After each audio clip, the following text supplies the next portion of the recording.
დაიწყო და წელს არის პირველი ინიციატივა, როდესაც მოვახდინეთ ამ ცალკე სივრცის გამოყოფა, რომელსაც ქვია მრავალხმიანი ღვინოები. მრავალხმიანი ღვინოები არის კონცეფცია, რომელიც თავის თავში ითვალისწინებს ხაზგასმას ჩვენი ქართული კულტურის მრავალფეროვნების, ღვინოების უნიკალურობის, რომელიც საერთოდ ჯამში ქმნიან ამ ჰარმონიას, რასაც ქართული პოლიფონია ქვია. ამ სივრცეში წარმოადგენდა დაახლოებით 40-მდე მეღვინეობა. ისინი არჩეულები არიან თავისი ღვინის ხარისხით და თავისი, ასე ვთქვათ, სახელით ქართულ მეღვინეობაში.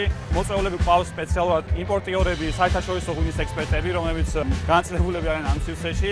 გვაქვს დამატებითი ადგილი, სადაც ხდება მოლაპარაკებები, ბიზნეს მოლაპარაკებები და მეღვინეებისთვის ეს სივრცე არის შანსი, რომ უფრო მეტად წარმოაჩინონ თავიანთი ღვინოების საერთაშორისო ბაზრებზე, უშუალო ბიზნეს კომუნიკაციები დაამყარონ ღვინის იმპორტიორებთან და ვაჭრებთან. ჩვენ ამ სივრცეში კარგი ის არის, რომ აქ შეზღუდულია გადაადგილება, შესაბამისად რეალურად ბიზნესით დაინტერესებული ადამიანები შემოვიდნენ ამ სივრცეში, რაც ჩვენ უფრო გვეხმარება, რომ მეტი დრო და მეტი სივრცე დაუთმოთ იმ ადამიანებს, ვისაც რეალურად აინტერესებთ ქართული ხარისხიანი ღვინის ან პატარა ექსპორტზე, ან ადგილობრივ ბაზარზე ჰორეკას მიმართულებით რეალიზაცია.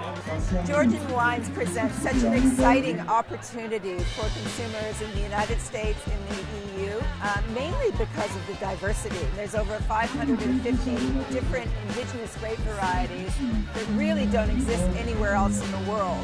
As far as the quality goes, the quality continues to get higher and higher and higher. And I find these grape varieties are becoming purer and more intense and more age-worthy and very exciting even for collectors around the world in the fine wine markets.